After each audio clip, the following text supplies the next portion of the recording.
My name is Sarah Johnson, and I'm the Transportation Coordinator for Beaufort Jasper EOC.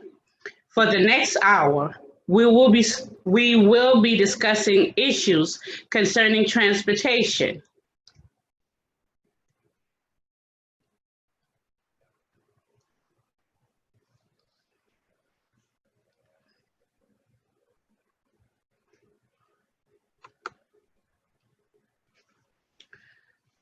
All right, transportation, bus and pedestrian safety education training, children 1303.74. Head Start, Early Head Start will provide bus and pedestrian safety education for children within the first 30 days of the new program year. Caregivers and teachers will conduct bus and pedestrian safety training before scheduled field trips.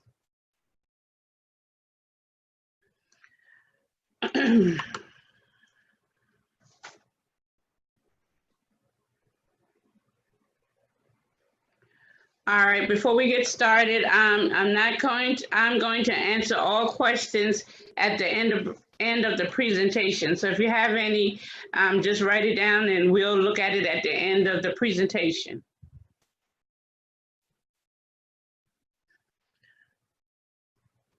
All right, Head Start, Early Head Start teaching staff will provide bus and pedestrian safety education training to the children throughout developmentally appropriate practice, which will include safe riding practices, safety procedures for boarding and leaving the vehicle, safety procedures in crossing the street to and from vehicles at a stop, recognition of the danger zone around the vehicle and emergency evacuation procedures, including participating in an emergency evacuation drill conducted on the vehicle the child will be riding.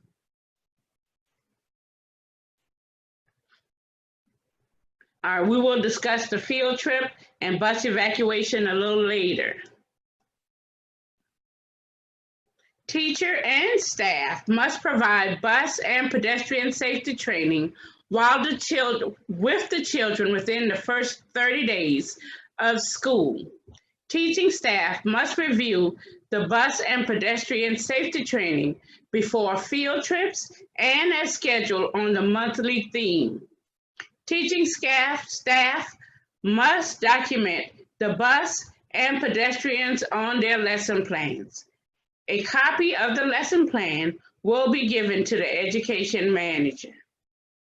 The early childhood manager will monitor the lesson plans to ensure all classrooms have completed the bus and pedestrian safety training within the first 30 days of the new program year.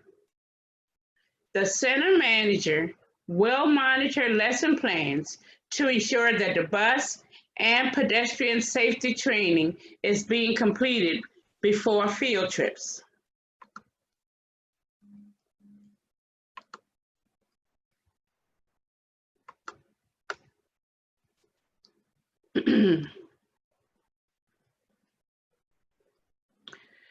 This 2110 report. The 2110 report gives us a list of all the children in the program. Because we are only working with preschool children, my report will only show the preschool children that needs transportation.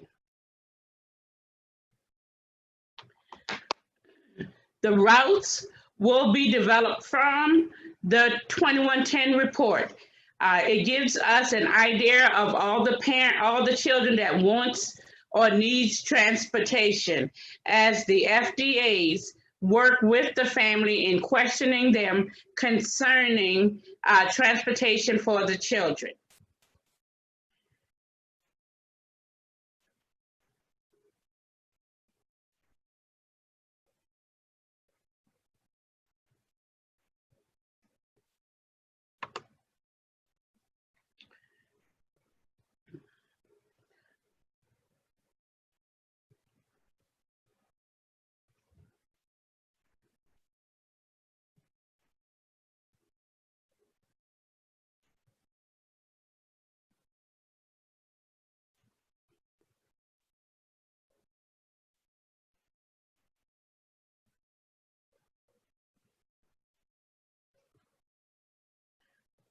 All right, the responsible receivers. Um, this form is to be filled out by the parents. They should list everyone over the age of 18 they feel is capable of receiving their children off the bus.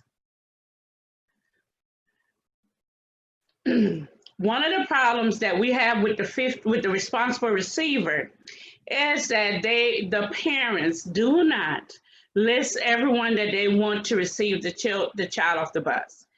And for that reason, it causes a problem when we pull up to the bus stop and there's an unauthorized individual there to pick up their child. Now we have to try to contact mom to see if it is okay for this person to receive the child. 9 times out of 10, we try to work with the parents, but that is not part of the procedures. And we do ask them to please go visit your FDA and have that person name added to the responsible receiver so that we can continue the bus route each and every day with minor problems. I'm not going to say with no problem, with minor problems. The 1520 report, this form will have the child's picture on it. Some of the FDAs have pictures of all individuals that the parents have listed on the responsible receiver. Now that's an option. They don't have to do that. That is just something, if they want to do it, they can put all of the pictures of all the children, all the people on that form. This 1520 form gives us all the information of who can and cannot pick up the child from the bus stop. It also gives us all the emergency contact for that child. In addition, the form also have the child's medical information on it, whether they have insurance or on Medicaid or Medicare. It also allows us to know what type of allergy these children have. So a lot of times we do not allow them to eat on the bus because we don't know what kind of allergy they have, and there's complications of them eating on the bus.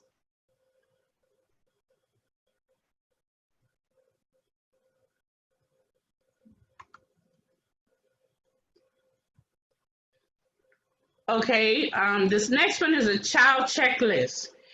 I don't have it filled out, but this is one of the ways we use to track the children that ride the school bus. For every bus that we use, there's a list of children that we have listed on this form. Every child that rides the bus, their names are listed on one of these forms, determining which bus they're on. This form helps us to keep track of each child that rides the bus in the AM as well as in the PM. Each morning that we pull up to the bus stop, we have to document the time that we pick up a child from their stop. It also gives us an idea if we are on time, because the time will be consistent across the board. There are times when we run late for various reasons. Maybe the bus broke down, maybe the monitor or the driver is running late, or perhaps we have to wait for a child that we see mom bringing to the bus stop. Now, if we see a child or a parent bringing the child to the bus stop, we will wait on them. When we get to the bus stop, we have a 2-minute waiting period for the children so that we can give them time to get to the bus stop. We try to give them a 10-minute window. 10 minutes before the bus stop arrives, we give them the time so that they could be to the bus stop when we get there, and they're not having to chase the bus or hit on the side of the bus. hopefully we can see them if that be the case. Now, this also works in the PM. In the PM,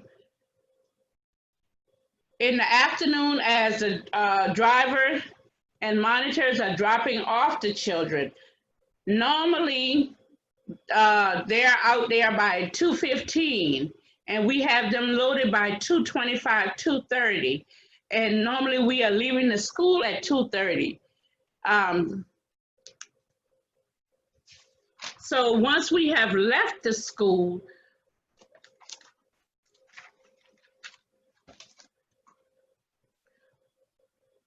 we normally go from one bus stop to the next bus stop. And in the PM, the monitor, have to sign off on the time that they are dropping the child off. And the parent have to sign off on that, saying that they pick up the child at this time. Now, problem arrived when we come to a bus stop and there is no one there to receive the child. Then what do we do when there's no one there to receive the child? We have to pull over in a safe location for about 2 minutes, having the monitor try to contact the parent or someone on the responsible receiver phone to come to the bus stop and pick up the child, or have them to try to intercept the bus while en route, dropping off the rest of the kids so that we can stay on track in dropping off the children. However, at the end of the route, if no one came to receive the child, then the monitor will contact the center manager or the FDA or designated person that the center manager has at the school to let them know they are bringing a child back. They will give that person the child's name, and that person will be trying to contact the parent to make arrangement to pick up the child. What happens if at 5 o'clock the center manager or designatee cannot find anyone to pick up the child? What do we do? Well, it's up to the center manager. She or he have a decision to make. What do we do? Do we continue to stay at the school and try to reach that individual?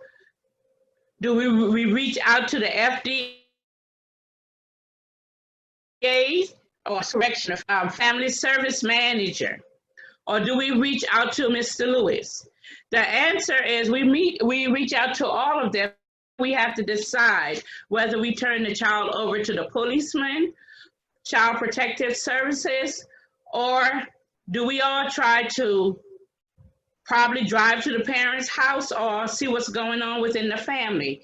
But that's a decision that has to be made between the director, family service center manager, and the center manager to decide what we're going to do with this child. Now, question. What happened if the bus arrived more than 10 minutes early in the PM to drop off a child and no contact have been made to inform the parents?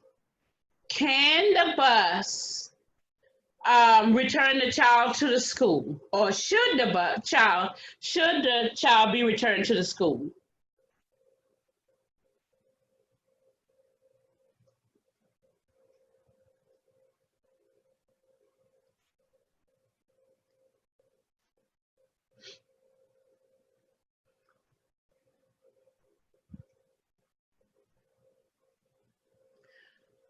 Well, the answer to that question is no. The child should not be returned to the school because the monitor did not make contact with the family to let them know the bus was running early. So therefore, we have to find a safe location and wait the time out to give the parents time to get to the bus stop, the original time.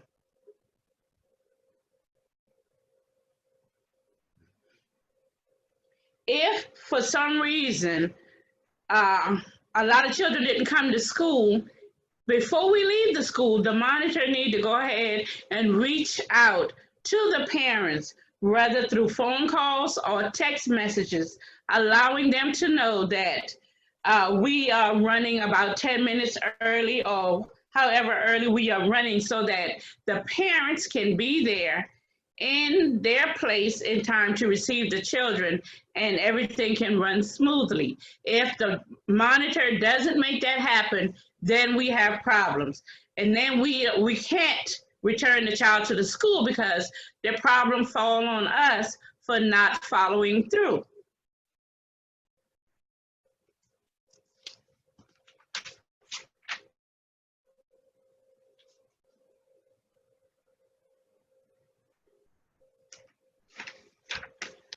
Also, if a parent send an unauthorized individual to the bus stop and their name is not on the responsible receiver, that will also hold up the bus because although we are not supposed to accept anybody that's not on the responsible receiver, we try to have the monitors notify the parent to please make arrangement to see if it's approved for this individual to receive the child.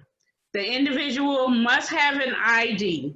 And if we can't find anyone, or if we can't get in touch with the parent, that's when the child go back to the school. And please understand that we do have the bus phone, but the bus phone is not to give the parents the number so that they can find out what time the bus is going to get to their stop each and every day. At the beginning of school, we give all the parents the information of what time, approximately what time the bus will get there in the morning, and approximately what time the bus will get there in the afternoon. And that's why I said that 10-minute window, if we do not have a lot of children that come to school that day, that the monitor must notify the parents in advance that the bus will be running early so that the parents can have time to make arrangements to get to the bus stop that 10 minutes earlier to receive the child.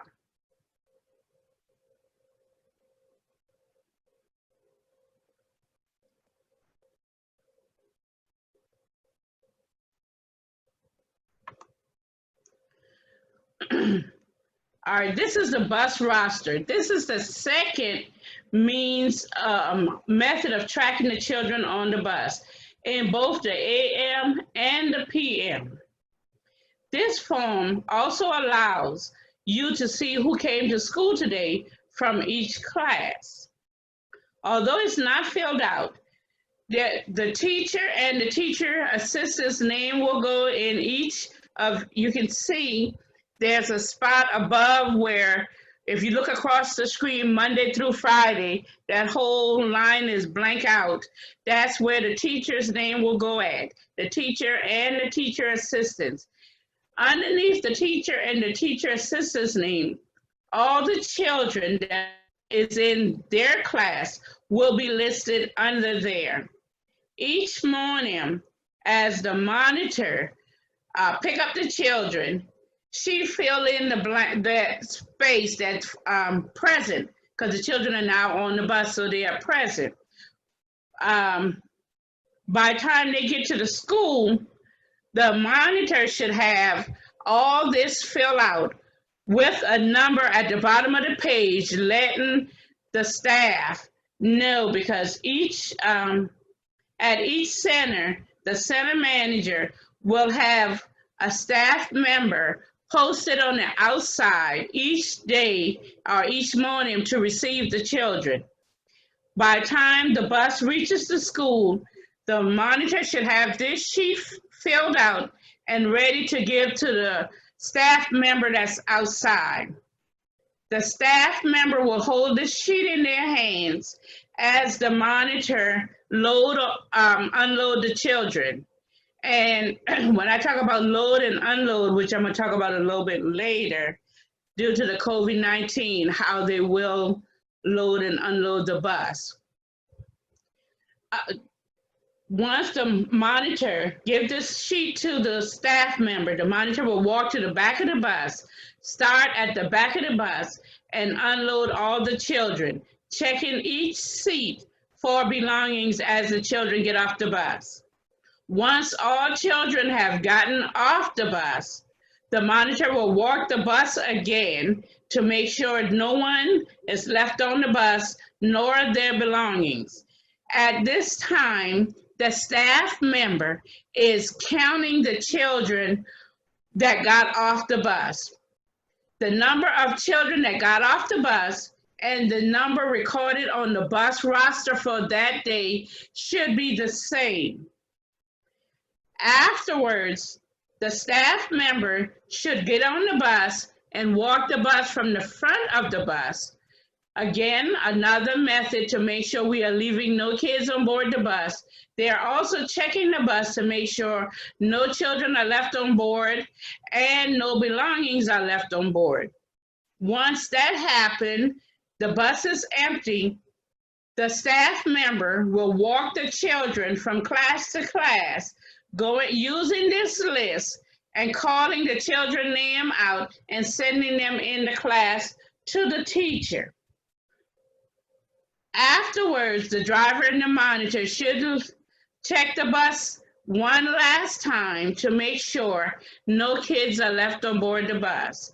Once they park the bus, the driver will do her or his initial walk of the bus, sweep the bus, and hang the sign or push the button that says they have checked the bus for sleeping children. In the PM, this same sheet of bus roster, and once they are finished with it in the morning time, the sheet needs to be placed somewhere within the building where the monitor can come in the afternoon a few minutes early and pick up this sheet and go back to the bus and be ready for the afternoon deliverance of the children. In the PM, each teacher is to walk their children to the bus. By now, the monitor have placed the sheet in the driver's hand, and the drivers should be sitting in their seat, waiting for the children to board the bus. As the teacher called the children's name, the driver should be checking present if the children is there. While the driver is checking present, the monitor should be seating the children. We are asking all teaching staff, when you put your children on board the bus, please go on the bus and help fasten the children in the seatbelt. Monitors and drivers should be looking the children over to see if the kids have any type of bruise mark on them. That should be done in the AM as well in the PM. I know in the morning time it's a little bit dark when you are picking up the children, but still you need to, and I'm not asking you to raise the children's shirt up or to roll up the sleeve or to roll the pants leg up, but any mark that is visible to the eye, we need to make sure if we in the AM that we are asking parents what happened so that you can turn that information over to the center when you get there. What took place with this child? And that way it is all being recorded. In the PM, the same thing should take place. If for some reason the child come out and there's a mark on the child that wasn't there in the AM, then drivers and monitors, you need to make sure before you leave the school, get in touch with your center manager and the classroom teachers to find out what took place, what happened with this child, and have the parents been notified of the incident with the child.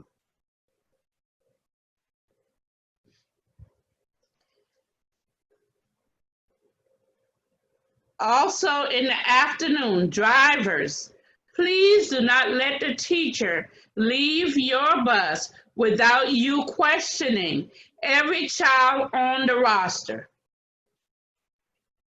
Hear me when I say, please don't let them leave without asking them about every child on the roster. Why? Because this is another way to make sure you have accounted for all the children on your roster and the teacher have accounted for all the children that's in her class. Therefore, there is no child left behind in the classroom, in the bathroom, or wandering in the hallway.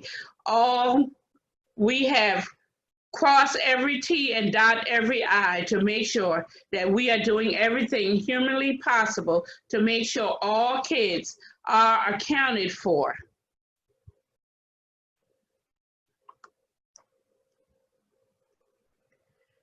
Now, suppose we find something wrong with a child, whether in the morning or in the afternoon. This is one of the forms that needs to be filled out. We will take this form and fill it out. It goes in the building. Once you fill it out, it goes to the center manager. The center manager will sign off on it and turn it over to the health manager and a copy to me. And they will decide whether to give it to the parent, get a copy, or they keep it on file. But this just helps us so that if anything happened with the child in the building or on board the bus or at home, everything is documented, and that helps all of us in the long run. This is also an observation form.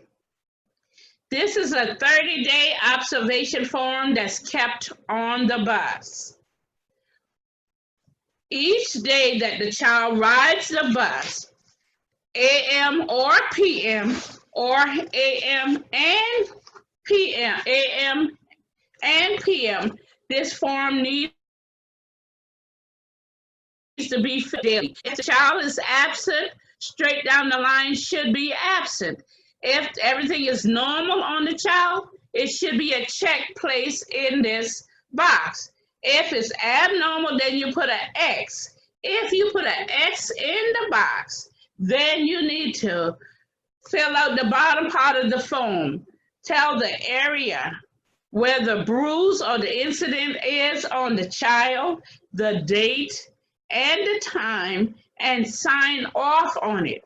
Now, because I say this is a 30-day form and it stays on the bus for 30 days, by all means, we need to know, the center manager, myself, and the health manager all need to know what took place. So if you call transportation, we will give the information I will give the information to the center manager and the health manager.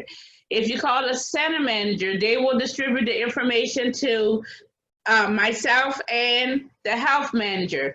And we just want to make sure everybody is informed of what is going on with all the kids throughout the course of the day, every day, to make sure everything is going good and that the parents have no room to come screaming and hollering at us because we are doing everything according to policy and procedures.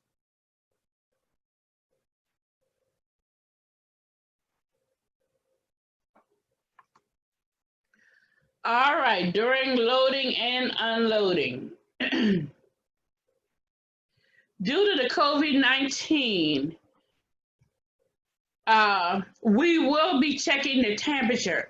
As you can see right here, this is a driver with her or his face mask on. And we're asking, as the children board the bus, we know that the children love to stop and give hugs to the driver as well as the monitor. But due to the COVID-19 and we don't know who got what, we're asking monitors and drivers to help the kids refrain from hugging. We are not asking you to holler and scream at them, but in a nice manner, tell them we can't do that, but we recognize them throughout the course of the day and just to help them to their seat. Because of the COVID-19, we don't want anyone sitting in the seat directly behind the driver or across from the driver. That seat will remain empty until further notice. We can seat them further back. Oh, John, I went too far. Can you back it up?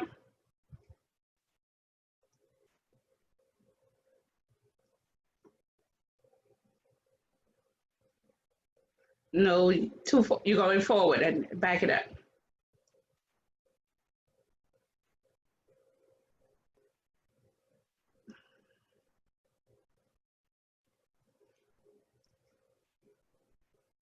It's supposed to be on the little video where the temperature check.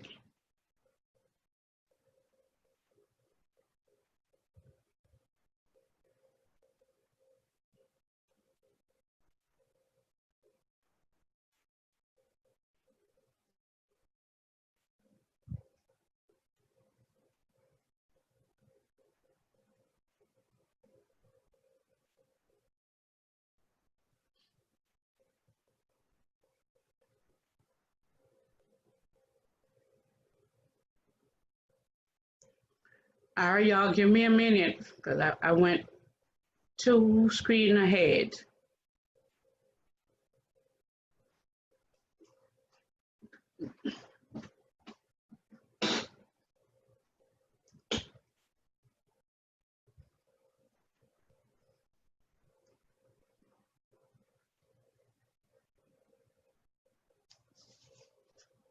John, are you there?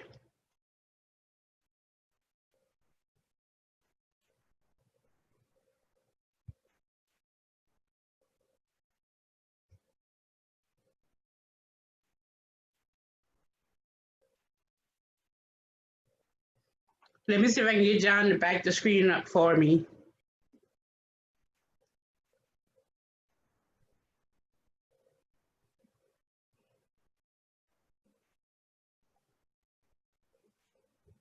John, I went two screen too far. Can you back it up? Hey,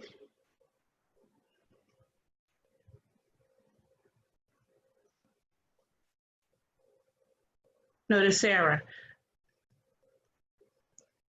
Okay. Okay. I should be on the one with the video. All right.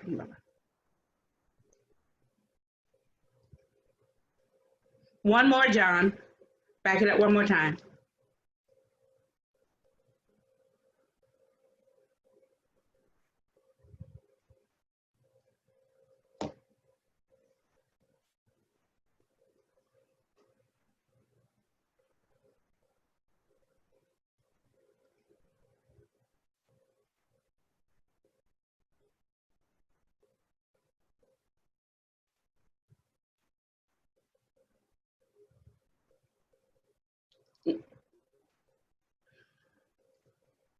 You're going forward. Do I have to go all the way to the beginning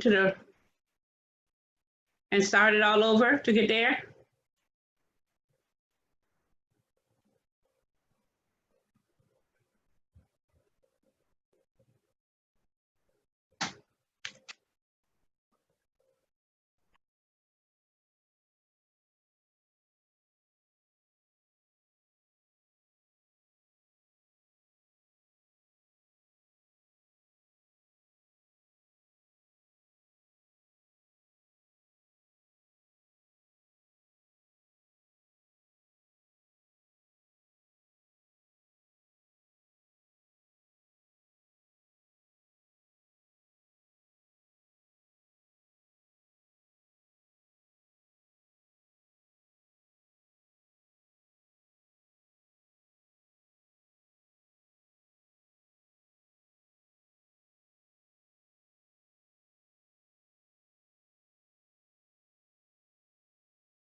The Safety Vision Eye. All right, this is a short video just to show how we check we're going to be checking the temperature on the bus. The Safety Vision IR thermometer is used to measure passengers' temperature quickly and easily as they board the bus. Scanning any part of the face or hand, temperature readings are displayed on the LED screen, in addition to an audible voice notifying the driver if the passenger's temperature is within range. Your temperature is normal. Please check again. Notice when placing a warm beverage up to scan how the device responds to a higher than normal body temperature with an audible voice alerting you to please check in. Each school district or transit authority will have their own internal policies and procedures to follow when individuals test for a high temperature.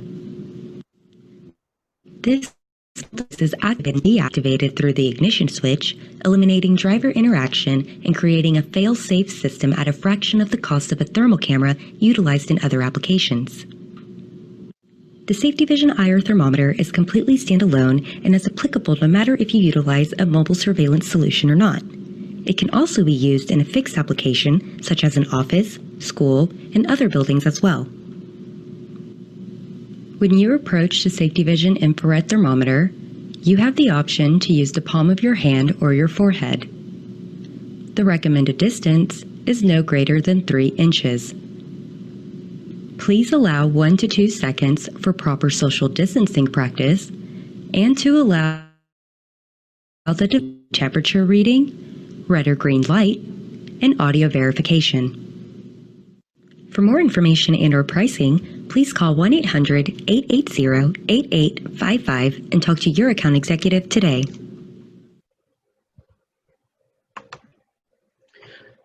Okay, now that's what we're going to be doing, and that may not be the device that we're going to be using. We're going to have a handheld device as the children come to the bus. We are asking for the parents to please have themselves or a responsible person to the bus stop with the child. Reason being, if a child temperature is 104 or greater, we cannot allow the child to get on board the bus. However, if there's no one there to receive the child or take the child back home, then we have a problem on our hands, because now the monitor will have to try to call the mom to have somebody at the bus stop to receive the child or to pick up the child. If we can't contact the mom, then we have to make other arrangements. Do we call the policeman? Do we call Child Protective Services? Do we call the center manager? Who do we call to find out what we need to do? In the meantime, the route has come to a halt because we have to stay put with this child until someone comes and pick the child up. We can't allow a child with the temperature that high to board the bus. Excuse me, reason being, the child could be sick and infect others on board the bus. And that's just a chance that we don't want to take. So with that being said, we're just asking for parents to please be present with the child when they bring them to the bus stop. Now this next slide shows the children trying to space out, and I say trying to space out. However, none of them have a mask on.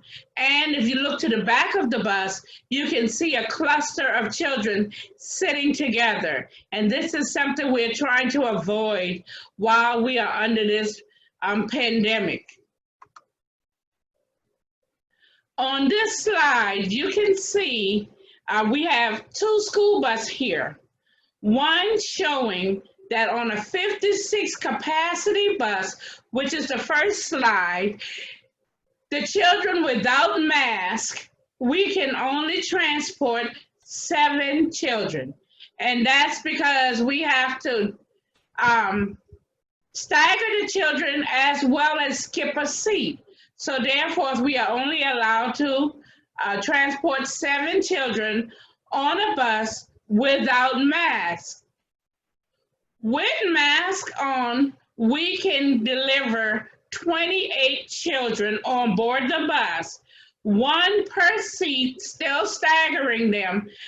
However, we are working with 3 and 4-year-olds, and to help them keep the mask on, to make sure that they don't take it off, to make sure that they don't drop it on the floor. That's going to be a challenge for the monitor, because they'll have to be walking up and down, practically handing out new masks as we try to work with the children to keep the mask on for that 90 minutes to an hour ride to and from school. So this is what the bus will look like during the COVID-19 pandemic that we are going through.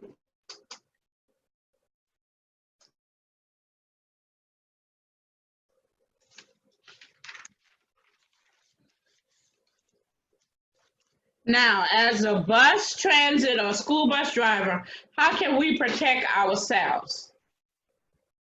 For transit operators, potential source of exposure including having close contact with passengers with COVID-19 by contacting surfaces touched or handled by COVID-19, or by touching your mouth, nose, and eyes with individual who has been in contact with someone who's been in contact with COVID-19.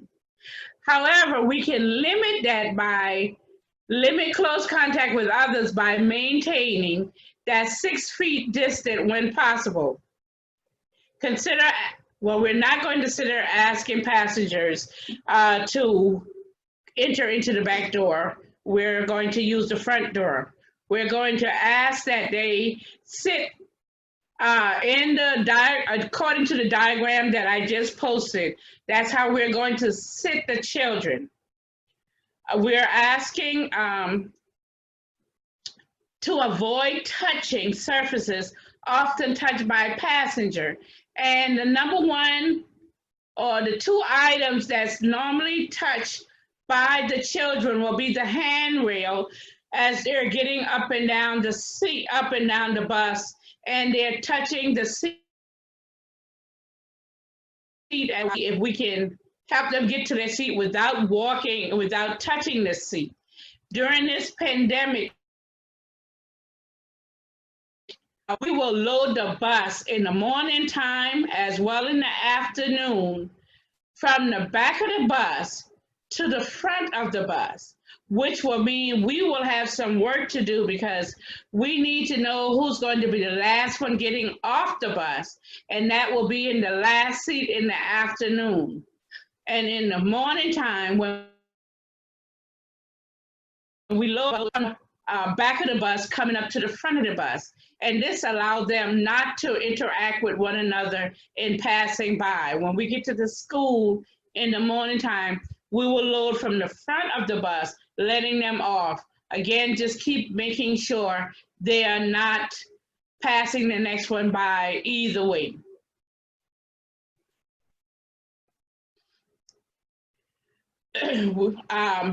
Ms. Frida mentioned yesterday the use of glove in touching body fluid. So when we touch body fluid or blood or anything of that nature, make sure we have our glove on.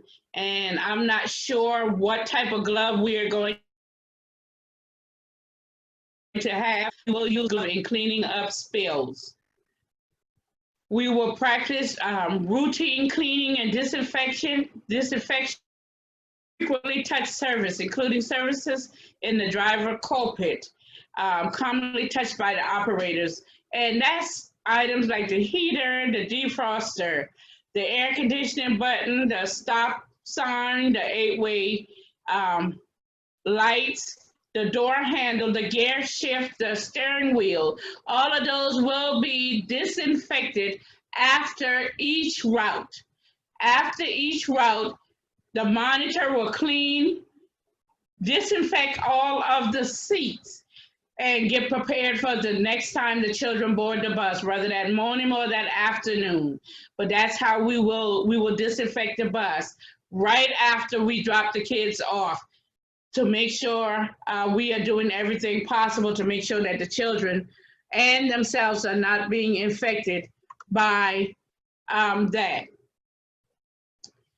We are also asking, after they have cleaned the bus, to wash their hands for at least 20 seconds. Also, Ms. Frida spoke about that on yesterday, to make sure when you are washing your hands, you run the water first, put your hands under the water, get it nice and wet, and then put the soap on your hands. Scrub your hands for at least 20 seconds before you rinse it, and make sure you dry your hands. If you do not have the water to wash your hands, make sure you are using a hand sanitizer that have at least 60% alcohol. And it shows that the times you should generally wash your hands or cleanse your hand, which is before, during, or after prepping food, before eating, after using the toilet, or blowing your nose, coughing, or sneezing. Additionally, before and after work shift, after work breaks, and touching frequent objects on the bus, as well as your handrail. And we again avoid touching your eyes, nose, and mouth. This right here is just a picture of showing how to wear the face mask with glasses and without glasses. And for the drivers to be so very careful that the face mask does not hinder them in their driving performance. We need to make sure that they can see at all times, and if we need to adjust the face mask for them.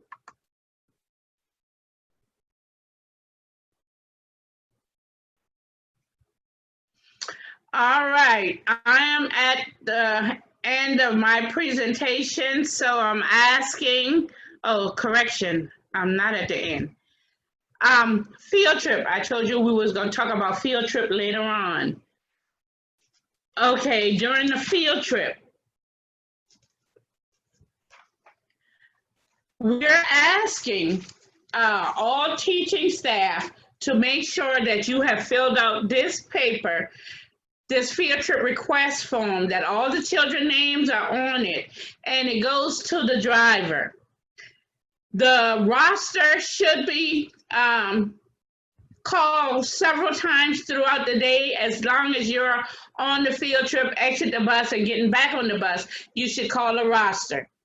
If for some reason or another, one of or a few of your children leave the bus or leave the roster to go back home with their parents, the driver needs to be notified so that they can change the number or make an indication on the phone that at the end of the field trip, these children decided that they were going to go home with the parent, and that way there will be no, the count should still be accurate.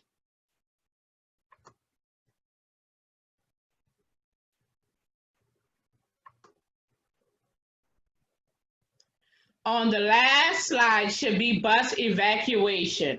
And this is the form that we will use during bus evacuation. We are asking center managers and all teachers to please prepare the children for the bus evacuation drill. We know that we do it 3 times a year, and we want to bring the kids on board the bus. We want to show them, and let me ask this question. How many ways can the children get off the bus in a bus evacuation? How many ways can the children get off the bus in a bus evacuation?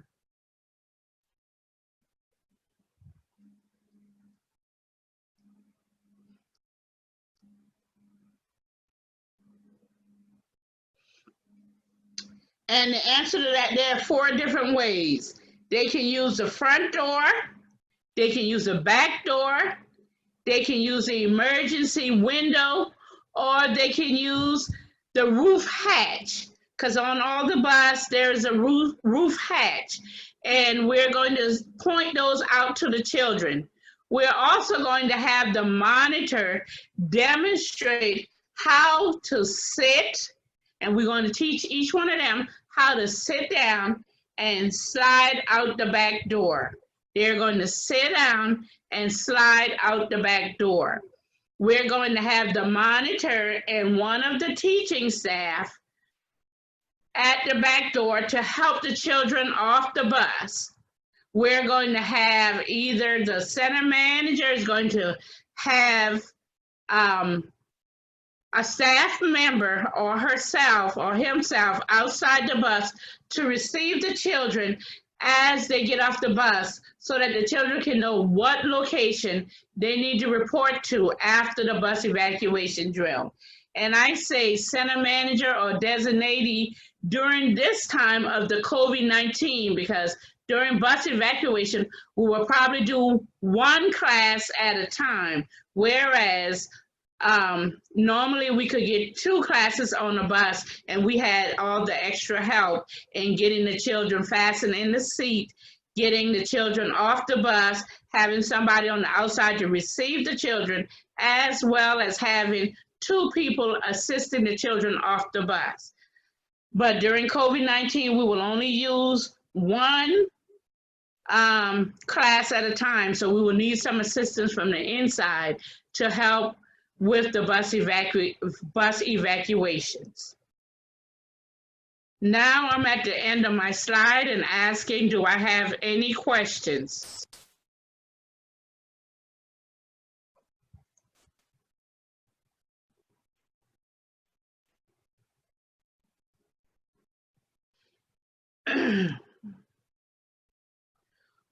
Okay, I see a question, 104 for a child per CDC or 100.4. It's 100.4 for a child or higher.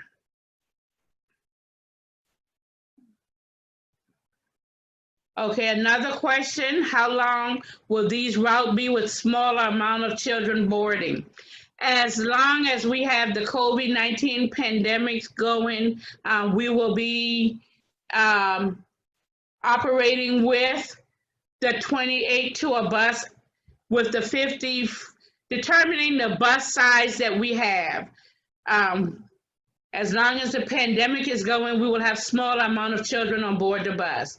We took a survey and a lot of parents volunteered to bring their children to and from school. So we're going to look at that until such time. Another question, will the bus monitor continue to walk the children in the building in the morning time? That is something we will have to look at, because determining the center and how the center manager we can work with the center managers and allow that to continue to happen. With the monitors escorting the children as the second person to walk the children inside. That'll be something we will discuss with the center manager upon the children coming back to school. Another question, can we give the kids hand sanitizers before they get on and off the bus? I think it will be hard trying to keep the children from touching the rail, much less the seat. That is so true. I honestly believe the only way we're going to do that is we're going to have to, as the kids come out of the building, before the kids board the bus, the teaching staff should take their temperature. And I'm going to say, because the temperature should be less than 100.4, they should be already getting on the bus using the handrail, or better yet, we should be outside with their cleaning supplies, and as the children walk on the bus, have them just to wipe the handle down so the next child can get on the bus. I know it's time consuming, but we are looking at the best means of trying to keep everybody as safe as possible. All right, a next question. Will there be several different drop-off and loading times since fewer children will be riding the bus? We will be working with the center managers as we try to put lines outside showing where the children will stand.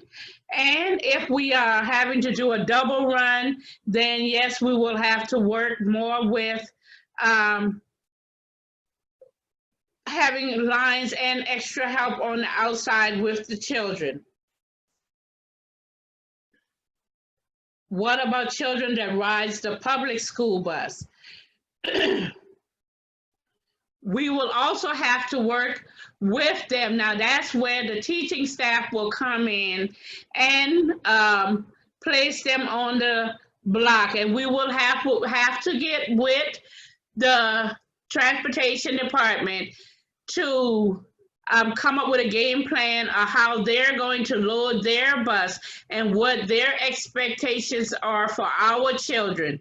However, I believe that we are picking up our children first. So again, we will ask that you all continue to clean the handrails, even on the public school bus, so that those children can get on the bus without any harm from our perspective. Okay, another question. Will the St. Helena have 2 drivers when we return to campus? Now that's a good question. And I can honestly tell you we are working with trying to get the staff in.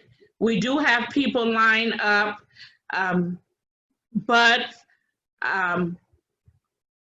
right now we didn't have a lot of people asking for transportation. We didn't have a lot of families asking for transportation from either school. So right now, determining what we are going to do, whether we be virtual or distant learning or face-to-face, that will be a determination that we will look at as an administrative staff team making those decisions. Will the names on the emergency card also have authority to pick up the children from center if their name is not on the responsible receiver?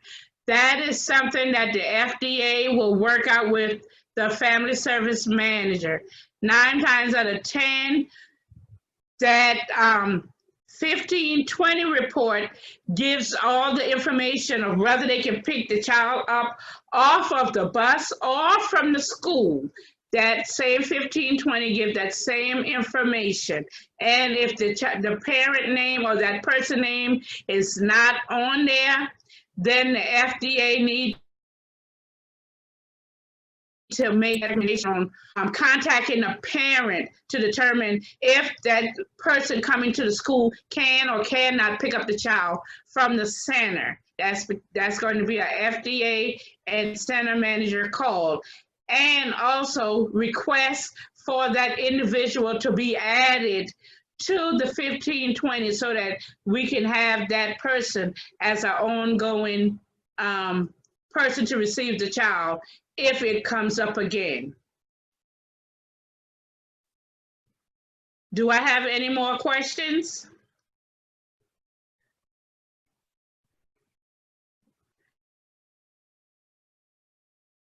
If not, each and every one of you all for your undivided attention. Hope each of you all have the rest of your day good and enjoy your weekend. Thank you.